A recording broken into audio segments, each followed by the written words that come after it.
Good evening all of you. आज का हमारा नेक्स्ट चैप्टर है स्पर्श रेखाएं और अभिलंब।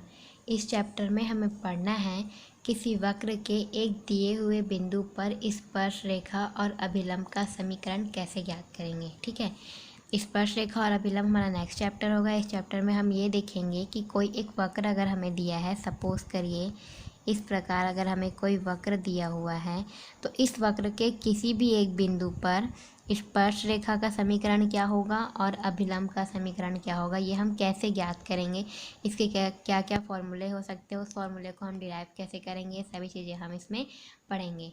लेकिन उससे पहले हम ये देख लेते हैं कि स्पर्श रेखा क्या होती है और अभिलंब क्या होती है। इसके बेसिक डेफिनेशन हम देख लेते हैं। वैसे तो हम ये चीज़ पिछले चैप्टर्स में हम पढ़ चुके हैं पिछले क्लासेस में, बट अभी हम यहाँ पर एक बार और इसे डिस्कस कर लेते हैं ताकि हमारा ये कॉन्सेप्ट क्लियर रहे कि स्पर्श रेखाएं और अभिलंब क्या होती है। ठीक है, तो स्पर्श रेखा क्या होती है, सबसे पहले हम वो देखते हैं। तो स्पर्श रेखा क्या होती है, वह रेखा जो वक्र को केवल एक बिंदु पर प्रतिच्छेद करती है उसे हम बोलते हैं स्पर्श रेखा। ठीक है, वह रेखा जो वक्र को केवल एक बिंदु पर प्रतिच्छेद करती है। अब जैसे एक एग्जांपल से देख लेते हैं। सपोज करते हैं ये हमारा ये मूल बिंदु है, ये एक्स एक्सिस है और ये वाई एक्सिस है। ठीक है, मेरे पास कोई फंक्शन है y equal to F of X. ठीक है, y equal to F of X मेरे पास कोई फंक्शन है और उस फंक्शन का ग्राफ सपोज करते हैं कुछ इस प्रकार बनता है। देखिए, मान लेते हैं इस फंक्शन का जो ग्राफ है वो कुछ इस प्रकार बनता है, तो ये वक्र हो गया। ठीक है, तो वक्र का वह बिंदु, तो हमारा डेफिनेशन में क्या बोला है, वह रेखा जो वक्र को केवल एक बिंदु पर प्रतिच्छेद करती है उसे हम क्या बोलेंगे, स्पर्श रेखा।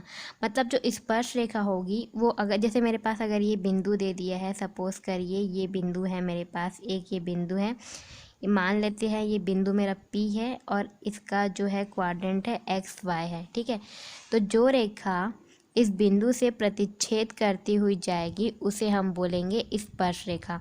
लेकिन वो केवल इसी बिंदु को केवल इसी बिंदु से टच होते हुए जानी चाहिए, इसके अलावा इस वक्र पे किसी और बिंदु से टच होते हुए वो रेखा नहीं जा सकती। ठीक है, तो उसे हम बोलेंगे स्पर्श रेखा। जैसे कि ये रेखा आपकी क्या हो गई, ये एक स्पर्श रेखा, क्योंकि ये रेखा जो है, मान लेती हूँ इस रेखा को मैंने टी मान लिया। ठीक है, तो ये रेखा जो है वो इस बिंदु से होते हुए जा रही है, इसके अलावा किसी और बिंदु से होते हुए जा रही है क्या, नहीं जा रही है। ठीक है, अब एक कन्फ्यूज़न और हो सकता है इसमें, जैसे अगर ये वक्र है, सपोज करिए मैं इसे यहाँ पर बना लेती हूँ। अगर ये वक्र है मेरे पास तो इस वक्र पे तो बहुत सारे बिंदु हो सकते हैं, है ना। जैसे एक ये बिंदु यहाँ पर हो सकता है, तो इस बिंदु से जाने वाली रेखा क्या हो जाएगी, ये इस बिंदु से जाने वाली रेखा हो गई। तो ये जो रेखा है वो केवल इसी बिंदु पर टच, इस वक्र को केवल इसी बिंदु पर क्या कर रही है, प्रतिच्छेद कर रही है, इसी बिंदु पर क्या कर रही है, टच कर रही है, और कहीं पर टच कर रही है क्या, नहीं कर रही है। ठीक है, तो ये आपकी क्या हो जाएगी, स्पर्श रेखा कहलाएगी। तो एक वक्र पर अनेक बिंदु हो सकते हैं, तो हम एक ही वक्र पर अनेक अनगिनत स्पर्श रेखा खींच सकते हैं। तो स्पर्श रेखा ऐसी रेखा को कहते हैं वह रेखा किसी भी वक्र पर एक पर्टिकुलर एक बिंदु पर ही उस वक्र को प्रतिच्छेद करती है और किसी बिंदु पर प्रतिच्छेद नहीं करेंगी।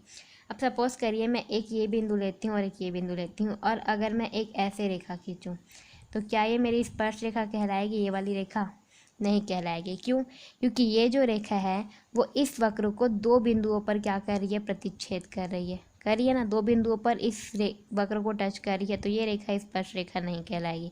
तो हमेशा इस बात का ध्यान रखेंगे, वह रेखा स्पर्श रेखा होगी जो वक्र को केवल एक बिंदु पर टच करे। इसके अलावा ये रेखा इस वक्र को इसी बिंदु पर टच करिए, इसके अलावा कहीं और पर टच कर रही है क्या, नहीं कर रही है। ठीक है, तो इस रेखा को हम क्या बोलेंगे, स्पर्श रेखा बोलेंगे, इस पर्टिकुलर बिंदु पर। ठीक है, अब देखते हैं अभिलंब क्या होता है। तो अभिलंब का डेफिनेशन होता है आपका,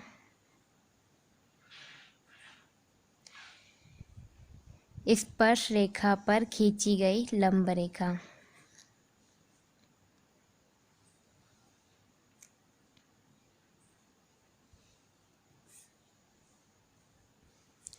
किसी भी स्पर्श रेखा पर अगर हम लंब रेखा खींच रहे हैं तो उसे हम बोलेंगे अभिलंब। ठीक है, तो इसका एग्जाम्पल भी देख लेते हैं। चलिए, मान लेती हूँ y equal to F of X मेरा फंक्शन है, इस फंक्शन का ग्राफ कुछ इस प्रकार बन रहा है मेरा। सपोज करते हैं इस फंक्शन का ग्राफ मेरा इस प्रकार बन रहा है, ठीक है। अब यहाँ पर मेरा ये क्या हो गया, एक बिंदु ले लेती हूँ मैं P, यहाँ पर एक कोई बिंदु ले लेती हूँ P, ठीक है। इस P के क्वाड्रेंट में ले लेती हूँ x1 y1, ठीक है। अब इस बिंदु P पर मैं क्या करती हूँ, एक स्पर्श रेखा खींचती हूँ। तो स्पर्श रेखा किस प्रकार होगी, ये स्पर्श रेखा कुछ इस प्रकार हो इस बिंदु पर, ठीक है। इस बिंदु पर स्पर्श रेखा मेरी कुछ, ये मेरा वक्र रहेगा यहाँ से, ठीक। ये स्पर्श रेखा हो गई मेरी, यहाँ ये बिंदु है मेरा P से ये इस रेखा हो गई मेरी T, ठीक है। तो ये मेरी क्या होगा, एक स्पर्श रेखा। अब जैसे कि डेफिनेशन ने बोला है स्पर्श रेखा पर खींचा गया अभिलंब रेखा, खींचा गई लंब रेखा, ठीक है। तो इस स्पर्श रेखा पर लंब रेखा मतलब इस स्पर्श रेखा के परपेंडिकुलर एक लंब रेखा खींचूंगी तो वो मेरा अभिलंब होगा। तो इसके परपेंडिकुलर तो मैं बहुत सारा लंब रेखा खींच सकती हूँ, ये भी परपेंडिकुलर हो जाएगा, ये भी परपेंडिकुलर हो जाएगा, ये भी परपेंडिकुलर, ये भी परपेंडिकुलर। तो क्या सभी को मैं क्या अभिलंब रेखा बोल सकती हूँ। कहीं पर भी खींच दूंगी तो कहीं पर भी खींचने पर भी, जैसे यहीं पर मैंने खींच दिया, चलो ये यहाँ पर खींच दिया तो ये मेरा 90 डिग्री तो बन रहा है, तो क्या मैं इसे अभिलंब बोलूँगी, नहीं। यहाँ पर एक कंडीशन है, स्पर्श रेखा पर खींची गई लंब रेखा जो उसी पॉइंट उसी बिंदु से होकर जाए जिस बिंदु पर वो क्या कर रही है, वक्र को प्रतिच्छेद कर रही है, उसे हम बोलेंगे अभिलंब, ठीक है। ये मेरा वक्र है, इस वक्र के पर्टिकुलर ये जो बिंदु है P, इस बिंदु P से होते हुए मैंने क्या खींचा, एक रेखा खींचा। चूँकि ये जो रेखा है वक्र को केवल इसी बिंदु पर प्रतिच्छेद कर रही है और किसी भी बिंदु पर वक्र को प्रतिच्छेद नहीं कर रही है, इसलिए रेखा मेरी क्या कहलाएगी, रेखा जो T है वो क्या कहलाएगा, मेरा स्पर्श रेखा कहलाएगा, ठीक। अब इस स्पर्श रेखा से होते हुए एक अभिलंब खींचेंगे हम, और वो जो अभिलंब होगा वो उसी प्रतिच्छेद बिंदु से होते हुए जाएगा। देखिए ये स्पर्श रेखा और ये अभिलंब का प्रतिच्छेद बिंदु आपका क्या है, ये P है। इसी बिंदु P से होते हुए एक रेखा जाएगी जो इस रेखा स्पर्श रेखा की क्या होगी, परपेंडिकुलर होगी, उसके लंबवत होगी, उसे ही हम क्या बोलेंगे, अभिलंब, ठीक है। तो मैं मान लेती हूँ ये मेरा क्या है, रेखा N है। चूँकि ये पॉइंट मेरा P है, ठीक है। तो यहाँ से P से T मेरी क्या हो जाएगी, स्पर्श रेखा, और P से N क्या हो जाएगा, अभिलंब। क्लियर। तो ये होगा स्पर्श रेखा और अभिलंब की डेफिनेशन। नेक्स्ट हमें देखना है स्पर्श रेखा और अभिलंब की प्रवणता, ठीक है। तो स्पर्श रेखा की प्रवणता क्या होती है और अभिलंब की प्रवणता क्या होती है, ये हमें देखना है। लेकिन उसके पहले हम ये जान लेते हैं कि प्रवणता क्या होती है, प्रवणता की डेफिनेशन क्या होती है। प्रवणता जिसे हम इंग्लिश में स्लोप बोलते हैं या फिर ढाल भी बोलते हैं, प्रवणता बोले या ढाल बोले एक ही बात है, इसे हम इंग्लिश में क्या बोलते हैं, स्लोप भी कहते हैं। तो प्रवणता क्या होती है, किसी रेखा की प्रवणता उसके द्वारा क्षैतिज के साथ बनाए गए कोण के स्पर्शजा के बराबर होती है। अब क्षैतिज का मतलब है यहाँ पर एक्स एक्सिस भी कौन सा, धनात्मक एक्स एक्सिस, ठीक है। यहाँ पर क्षैतिज का मतलब है धनात्मक एक्स अक्ष, ठीक है। तो जैसे मेरे पास यहाँ पर ये देखो मेरा ये क्या हो जाएगा, ये मूल बिंदु, ये वाई एक्सिस और ये एक्स एक्सिस, ठीक है। अब कोई रेखा है, मान लो मेरे पास ये रेखा है, मैं मान लेती हूँ ये रेखा मेरी क्या है, L है, ठीक है। क्या बोला है, किसी रेखा की प्रवणता उसके द्वारा क्षैतिज के साथ बनाए गए कोण के स्पर्शजा के बराबर होती है, ठीक है। तो क्षैतिज के साथ, मेरा क्षैतिज के साथ का मतलब है धनात्मक एक्स एक्सिस के साथ। तो मान लेती हूँ जो रेखा L है वो धनात्मक एक्स एक्सिस के साथ कौन सा कोण बनाती है, थीटा कोण बनाती है, ठीक है। तो क्या बोल रहा है, बनाए गए कोण, क्या कोण बना रही है, थीटा कोण बना रही है। तो थीटा के स्पर्शजा मतलब टैन थीटा, ठीक है। तो ये रेखा जो L है, इस रेखा L की प्रवणता क्या होगी, टैन थीटा, और प्रवणता को हम किससे दर्शाते हैं, M से, ठीक है। तो ये हो गई प्रवणता की बात। अब हमें पढ़ना है स्पर्श रेखा और अभिलंब की प्रवणता क्या होती है। तो सबसे पहले हम देखते हैं स्पर्श रेखा की प्रवणता क्या होती है, ठीक है। तो हमारा नेक्स्ट टॉपिक होगा स्पर्श रेखा की प्रवणता, ठीक है। तो यहाँ पर हम देखते हैं स्पर्श रेखा की प्रवणता क्या होती है। यहाँ पर हम मान लेते हैं, माना y = f(x) एक सतत वक्र है, ठीक है। y equal to F of X एक सतत वक्र है। अब मान लेते हैं इस वक्र पर कोई बिंदु P है, ठीक है, और P x1 y1 वक्र पर कोई बिंदु है, ठीक है। तो इस बिंदु P से होकर जाने वाली स्पर्श रेखा जो है वो क्या होगा, एक्स अक्ष के साथ में क्या होगी, थीटा कोण बनाएगी। तो यदि वक्र के बिंदु P से होकर जाने वाली स्पर्श रेखा धनात्मक एक्स अक्ष के साथ में थीटा कोण बनाता है, तब सबसे पहले हम इस स्टेटमेंट के अकॉर्डिंग डायग्राम बनाते हैं, उसके बाद आपको क्लियरली समझ आ जाएगा, ठीक है।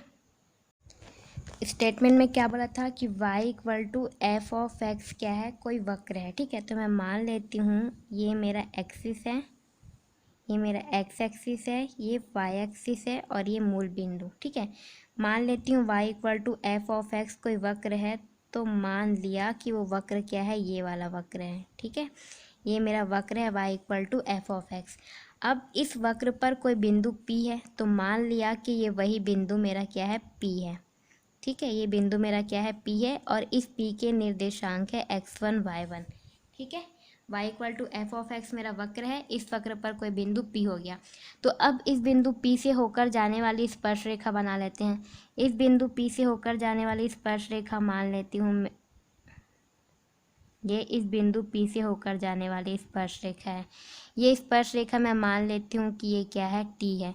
तो ये जो स्पर्श रेखा है, ये जो एक्स एक्सिस है, धनात्मक एक्स एक्सिस के साथ में कौन सा कोण बना रहा है, ये थीटा कोण बना रहा है, ठीक है। y equal to F of X ये मेरा वक्र है, इस वक्र पर कोई बिंदु मैंने ले लिया P, इस P के निर्देशांक है x1 y1। तो बिंदु P से होकर जाने वाली स्पर्श रेखा मेरी क्या हो गई, PT हो गई, ठीक। अब ये जो P है, ये जो रेखा PT है, इसको पीछे बढ़ाऊंगी तो क्या हो जाएगा, ये इस x पर मिलेगा, धनात्मक x एक्सिस पर। तो इस धनात्मक x एक्सिस पर ये कितना कोण बना रहा है, थीटा कोण बना रहा है, ठीक है।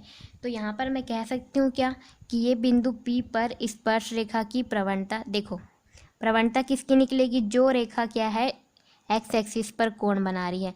तो एक्स एक्सिस पर कौन सी रेखा कोण बना रही है, रेखा जो T है ना, ये रेखा T जो है वो एक्स एक्सिस पर क्या कर रही है, थीटा कोण बना रही है।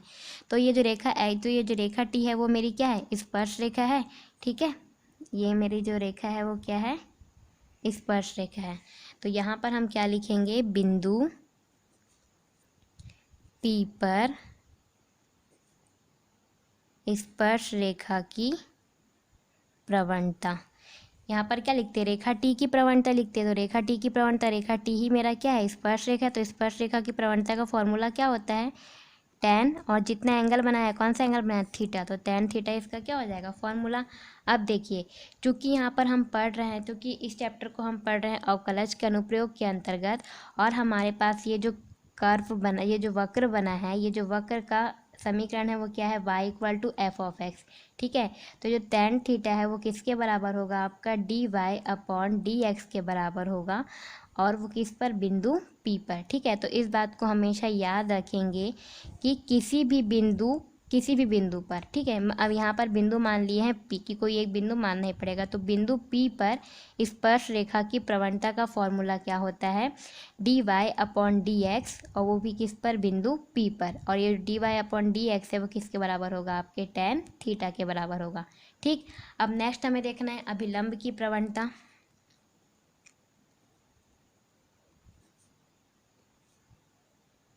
तो इस अभिलंब की प्रवणता को भी हम इसी डायग्राम में देख लेते हैं, ठीक है। क्योंकि हमारे पास ये वक्र है मेरा y equal to F of X है, ठीक है। इस पर कोई बिंदु P है x1 y1।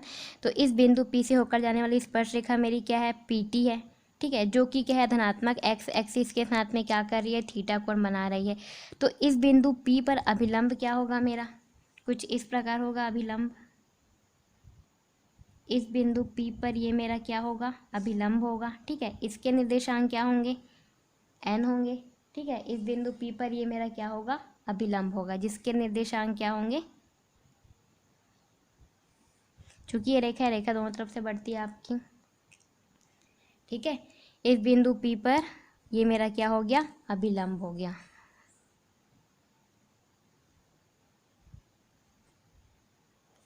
अब इस अभिलंब की प्रवणता क्या होगी, देखिए इस अभिलंब की प्रवणता हम किस प्रकार निकालते हैं, इस प्रकार निकालेंगे कि हम जानते हैं, यहाँ पर देखिए ये दो रेखाएं हैं, ये एक स्पर्श रेखा है और ये एक अभिलंब है, दोनों ही रेखाएं हैं। दोनों रेखाओं के बीच कितने डिग्री का एंगल बन रहा है, 90 डिग्री का एंगल बन रहा है। ठीक है, तो जब दो रेखाएं एक दूसरे के साथ में 90 डिग्री का एंगल बनाती है तो दोनों की प्रवणता का गुणनफल -1 के बराबर होता है। ठीक है, ध्यान रखेंगे यहाँ पर क्या रेखा है, ये एक स्पर्श रेखा है। ठीक है, ये एक रेखा हो गई और ये दूसरी रेखा। जब दोनों रेखाएं एक दूसरे को 90 डिग्री के एंगल पर क्या करती है, प्रतिच्छेद करती है, या फिर दोनों रेखाएं एक दूसरे के क्या हो, लंबवत हो, जैसे कि यहाँ पर साइड में मैं बता देती हूँ। ठीक है, यहाँ पर मेरे पास दो रेखाएँ हैं। ठीक है, मान लेती हूँ ये जो रेखा है मेरी L है, ये रेखा मेरी M है। ठीक है, ये दो रेखा एक दूसरे को क्या कर रही है, 90 डिग्री पे काट रही है, या फिर दोनों रेखा एक दूसरे के क्या है, परपेंडिकुलर है। तो जो दोनों रेखाओं की प्रवणता, इस रेखा की प्रवणता मान लेती हूँ क्या है, M1 है, इस रेखा की प्रवणता क्या है, M2। तो दोनों रेखाओं की प्रवणता M1 M2 का गुणनफल क्या होता है, -1 के बराबर होता है। ये हम पिछले क्लासेस में पढ़ चुके हैं। अब इसी चीज़ को यहाँ पर अप्लाई करने का टाइम आया है। ठीक है, तो इसी के थ्रू हम अभिलंब की प्रवणता निकालेंगे। तो यहाँ पर क्या है, इस रेखा की प्रवणता क्या है आपकी, बिंदु P पर स्पर्श रेखा की प्रवणता, ठीक है, इंटू बिंदु P पर अभिलंब की प्रवणता, दोनों का गुणनफल किसके बराबर होगा, -1 के बराबर होगा। ये देखिए यहाँ पर क्या हो जाएगा, बिंदु P पर स्पर्श रेखा की प्रवणता, ये हो गया बिंदु, ये इसी बिंदु P पर स्पर्श रेखा की प्रवणता और इसी बिंदु पर अभिलंब की प्रवणता इंटू बिंदु P पर अभिलंब की प्रवणता, दोनों का गुणनफल किसके बराबर होगा आपके, -1 के बराबर। तो अब मैं अभिलंब की प्रवणता निकाल सकती हूँ यहाँ से। अभिलंब की प्रवणता क्या हो जाएगी मेरी, बिंदु P पर अभिलंब की प्रवणता बराबर -1 अपॉन क्या हो जाएगा, बिंदु P पर स्पर्श रेखा की प्रवणता, बिंदु P पर स्पर्श रेखा की प्रवणता। तो जो अभिलंब की प्रवणता है वो किसके बराबर हो गई आपकी, -1 अपॉन स्पर्श रेखा की प्रवणता क्या है, देखिए स्पर्श रेखा की प्रवणता का फॉर्मूला क्या है, dy/dx बिंदु P पर। तो यहाँ पर क्या हो जाएगा, dy/dx, ये क्या हो जाएगा, बिंदु P पर। इसको अगर आप अगेन सॉल्व करेंगे तो यहाँ पर हो जाएगा -dx/dy, किस पर, बिंदु P पर। ठीक है, तो ये दो फॉर्मूले हैं वो आपको ध्यान रखने हैं। ठीक है, ये दो फॉर्मूले आपको हमेशा ध्यान रखने हैं, स्पर्श रेखा की प्रवणता बिंदु P पर, dy/dx बिंदु P पर, और अभिलंब की प्रवणता बिंदु P पर होगी -1/dy/dx, ये बिंदु P पर। ठीक है, केवल यही चीज़, दो फॉर्मूले आपको ध्यान रखने हैं। अब कुछ एक आध चीज़ आपको और ध्यान रखने हैं, वो हम अभी देख लेते हैं। फर्स्ट पॉइंट आपको ध्यान रखना है, यदि बिंदु P पर स्पर्श रेखा x अक्ष के समांतर हो, यदि बिंदु P पर जो स्पर्श रेखा है वो x अक्ष के समांतर है, तब वहाँ पर क्या कंडीशन होगी। ठीक है, तो इसको हम पहले डायग्राम से देख लेते हैं। डायग्राम से किस प्रकार देखेंगे, देखते हैं, चलिए। ये मेरा एक्स एक्सिस हो गया, ये मेरा वाई एक्सिस। ठीक है, और मान लेते हैं ये मेरा वक्र हो गया। इस वक्र का ये बिंदु P है, इस बिंदु P से होकर जाने वाली स्पर्श रेखा ये हो गई, ठीक है। तो ये जो स्पर्श रेखा है बिंदु P से होकर गुजरती है, तो यहाँ पर आप देख रहे हैं ये स्पर्श रेखा और ये एक्स अक्ष दोनों एक दूसरे के क्या है, समांतर है, ठीक है। तो यही बोल रहे हैं यदि बिंदु P पर स्पर्श रेखा इस बिंदु P पर स्पर्श रेखा इस एक्स अक्ष के क्या है, समांतर है। जब ये बिंदु P पर स्पर्श रेखा एक्स अक्ष के समांतर है, उस कंडीशन में स्पर्श रेखा की प्रवणता क्या होगी, तो स्पर्श रेखा की प्रवणता। अब स्पर्श रेखा की प्रवणता का फॉर्मूला क्या होता है, अभी मैंने बताया था, ध्यान रखेंगे। tan थीटा इक्वल टू होता है dy/dx बिंदु P पर, ठीक है। तो यहाँ पर थीटा की वैल्यू क्या होगी, थीटा की वैल्यू क्या होती है, जो स्पर्श रेखा जो है वो एक्स एक्सिस के साथ में जो एंगल बनाती है वो थीटा की वैल्यू होगी। तो यहाँ पर आप देख रहे हैं कि जो स्पर्श रेखा है वो एक्स एक्सिस के साथ में कोई एंगल बना रही है क्या, नहीं बना रही है। मतलब यहाँ पर थीटा की वैल्यू क्या हो जाएगी, 0 डिग्री। तो यहाँ से आपका क्या हो जाएगा, tan थीटा की वैल्यू 0 डिग्री और यहाँ पर dy/dx बिंदु P पर। तो tan 0 की वैल्यू आपकी क्या होती है, 0 होती है। तो यहाँ से dy/dx बिंदु P पर ये आपका क्या हो जाएगा, 0। इसका मतलब है, इसका केवल एक ही लाइन में मतलब है, अगर कभी भी स्पर्श रेखा एक्स अक्ष के समांतर हो जाती है किसी भी बिंदु पर, ठीक है। यहाँ पर हमने एक पर्टिकुलर बिंदु P मान लिया है, किसी भी बिंदु पर अगर स्पर्श रेखा एक्स अक्ष के समांतर हो जाती है तो स्पर्श रेखा की प्रवणता क्या हो जाएगी, 0 के बराबर हो जाएगी। तो हमेशा ये केस ध्यान रखेंगे, यदि बिंदु P पर या किसी बिंदु पर स्पर्श रेखा एक्स अक्ष के समांतर है तो स्पर्श रेखा की प्रवणता क्या हो जाएगी, 0 के बराबर हो जाएगी, ठीक है। ये केस ध्यान रखेंगे, ये इम्पोर्टेंट।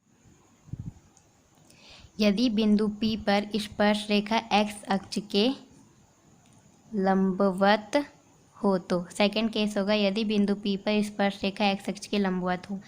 अगर लंबवत होगा तब स्पर्श रेखा की प्रवणता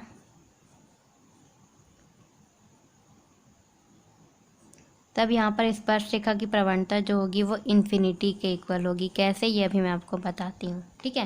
क्या बोला है, बिंदु P पर स्पर्श रेखा एक्स अक्ष के लंबवत हो तो, अब मान लेती हूँ ये मेरा एक्स एक्सिस है और ये मेरा वाई एक्सिस है, ठीक है। इस केस में मैं ग्राफ मान लेती हूँ, मेरा ग्राफ कुछ इस प्रकार है। अगर मेरा ग्राफ इस प्रकार है, ठीक है, और ये मेरा एक बिंदु है P, इस बिंदु P से होकर जाने वाली स्पर्श रेखा क्या ये होगी, हाँ होगी, ठीक है। तो देखिए यहाँ पर ये बिंदु P है, इस बिंदु P से जो स्पर्श रेखा जा रही है वो क्या एक्स अक्ष के लंबवत नहीं है, एक्स अक्ष के लंबवत है, ठीक है। तो यदि स्पर्श रेखा एक्स अक्ष के लंबवत है तो यहाँ पर थीटा की वैल्यू क्या हो गई मेरी, 90 डिग्री हो गई। स्पर्श रेखा एक्स अक्ष के लंबवत है तो स्पर्श रेखा की प्रवणता क्या होगी, स्पर्श रेखा की प्रवणता क्या होती है, tan थीटा होती है, और tan थीटा के इक्वल क्या होता है, dy/dx बिंदु P पर, ठीक है। तो थीटा की वैल्यू यहाँ पर 90 डिग्री हो गई, तो ये हो गया मेरा tan 90 dy/dx P। तो tan 90 की वैल्यू क्या है, अपरिभाषित है, इन्फिनिटी है, ठीक है। तो यहाँ से मेरी वैल्यू क्या हो जाएगी, dy/dx P equal to infinity, ठीक है। या फिर इसको आप इस प्रकार भी लिख सकते हो, dx/dy इक्वल टू 0, ठीक है। तो केवल आपको दो केस याद रखना है, यदि जो आपकी स्पर्श रेखा है वो एक्स एक्सिस के समांतर हो जाती है तो स्पर्श रेखा की प्रवणता क्या होगी, 0 होगी। और यदि स्पर्श रेखा जो है वो एक्स एक्सिस के लंबवत हो जाती है तो स्पर्श रेखा की प्रवणता क्या होगी, इन्फिनिटी होगी। और वो दोनों कैसे होगी ये अभी मैंने आपको प्रूफ करके बता दिया है, ठीक है। अब इसके बाद हम क्वेश्चन सॉल्व करेंगे, प्रश्नावली 16.1 का। प्रश्नावली 16.1 जिसका फर्स्ट क्वेश्चन है, निम्नलिखित वक्रों के लिए दिए गए बिंदु पर स्पर्श रेखा और अभिलंब की प्रवणता ज्ञात कीजिए, ठीक है। आपको वक्र के समीकरण दिए रहेंगे और आपको बिंदु दिया रहेगा जिस बिंदु पर आपको स्पर्श रेखा और अभिलंब की प्रवणता ज्ञात करनी है। तो यहाँ पर हमारा फर्स्ट क्वेश्चन है y equal to 2x² + 3 sin x, ये मुझे वक्र दे दिया है y इक्वल टू, ठीक है, और x इक्वल टू 0 ये बिंदु दे दिया है। जैसा कि इसके पहले हमने डेफिनेशन में निकाला था बिंदु P पर ज्ञात करते थे, तो वो P ही यहाँ पर क्या है, x इक्वल टू 0 पर, वहाँ पर P पर ज्ञात किया था, तो बस वो P की वैल्यू क्या है, यहाँ पर x इक्वल टू 0 पर हमें क्या करनी है, स्पर्शरेखा और अभिलंब की प्रवणता ज्ञात करनी है। ठीक है, तो सबसे पहले मैं फॉर्मूला यहाँ पर लिख देती हूँ। स्पर्शरेखा की प्रवणता की फॉर्मूला क्या होती है, dy/dx किस पर, बिंदु P पर। ये स्पर्शरेखा की प्रवणता है। ठीक है, तो dy/dx होगा। ठीक है, अब बिंदु P की जगह किस पर ज्ञात करने बोला है, x इक्वल टू 0 पर ज्ञात करने बोला है, तो यहाँ पर क्या लिख देंगे, x इक्वल टू 0 पर ज्ञात करना है। ये स्पर्शरेखा की प्रवणता की बात हो गई। अब अभिलंब की प्रवणता का क्या फॉर्मूला होता है, -1 अपॉन स्पर्शरेखा की प्रवणता। तो स्पर्शरेखा की प्रवणता क्या है, dy/dx x इक्वल टू 0 पर। तो यहाँ पर क्या हो जाएगा, -1 upon dy/dx x equal to 0 पर। तो ये फॉर्मूला होगा स्पर्शरेखा की प्रवणता के लिए, x इक्वल टू 0 जो बिंदु दिया है उस पर। यहाँ पर आपका बिंदु कुछ भी दे सकता है, जो बिंदु बोलेगा वो ये बिंदु यहाँ पर आप लिखेंगे। ठीक, नेक्स्ट बोला अभिलंब की प्रवणता, तो बस -1 अपॉन जो आपका स्पर्शरेखा की प्रवणता आएगी उसको क्या कर देना है, इसके डिवाइड में लिख देना है और इसको सॉल्व कर देना है। ठीक, तो ये सब करने के लिए सबसे पहले हमें क्या निकालना पड़ेगा, dy/dx। ठीक है, तो सबसे पहले हम क्या करते हैं, dy/dx निकालते हैं। यहाँ पर आपको फंक्शन क्या दिया है, y equal to 2x² + 3 sin x। Sorry, ये आपको वक्र का समीकरण दे दिया है। दोनों पक्षों का x के सापेक्ष अवकलन करेंगे तो क्या मिल जाएगा, dy/dx equal to 2 into x² का अवकलन हो जाएगा 2x + 3 sin x का अवकलन हो जाएगा cos x। यहाँ से dy/dx इक्वल टू मिल जाएगा 4x + 3 cos x। ठीक है, अब यहाँ पर हमें क्या करनी है, स्पर्शरेखा की प्रवणता ज्ञात करनी है। कौन सी बिंदु पर, x इक्वल टू 0 पर। तो यहाँ पर हम लिख देंगे, इसलिए x इक्वल टू 0 पर स्पर्श रेखा की प्रवणता। तो x इक्वल टू 0 पर स्पर्श रेखा की प्रवणता का क्या होगा, dy/dx x इक्वल टू 0 पर। तो dy/dx की वैल्यू क्या है मेरी, 4x है प्लस 3 cos x है। अब मैं यहाँ पर क्या पुट करूँगी, x इक्वल टू 0 पुट करूँगी, तो 4 इंटू क्या हो जाएगा 0 + 3 इंटू cos 0। 4 इंटू 0 की वैल्यू 0 + 3 cos 0 की वैल्यू क्या होती है हमारी, 1 होती है, तो इंटू 1 ये आगे वैल्यू 3। ठीक है, तो x इक्वल टू 0 पर स्पर्शरेखा की प्रवणता क्या हो जाएगी, 3 हो जाएगी। देन नेक्स्ट हमें क्या निकालनी है, x इक्वल टू 0 पर और x इक्वल टू 0 पर अभिलंब की प्रवणता। तो x इक्वल टू 0 पर अभिलंब की प्रवणता क्या हो जाएगी, -1 अपॉन dy/dx। कौन से बिंदु पर, x इक्वल टू 0। जिस बिंदु पर बोलेगा तो dy/dx उसके बेस में लिख दिएगा, जिस बिंदु पर बोलेगा। x इक्वल टू 0 पर बोला है तो यहाँ पर x इक्वल टू 0 लिख दिया है मैंने, इक्वल टू -1। अब dy/dx x इक्वल टू 0 पर मैंने निकाला है क्या है, 3। तो -1/3 मेरा क्या हो जाएगा, अभिलंब की प्रवणता। नेक्स्ट क्वेश्चन है इसी में, x² + 3y + y² equal to 5 1 1 पर। ठीक है, यहाँ पर भी आपको स्पर्श रेखा की प्रवणता और अभिलंब की प्रवणता ज्ञात करनी है बिंदु 1 1 पर, और आपको यहाँ पर ये वक्र का समीकरण दे दिया है। ठीक है, तो यहाँ पर इसे भी हम सॉल्व कर लेते हैं। यह हमें समीकरण दिया है x² + 3y + y² equal to 5।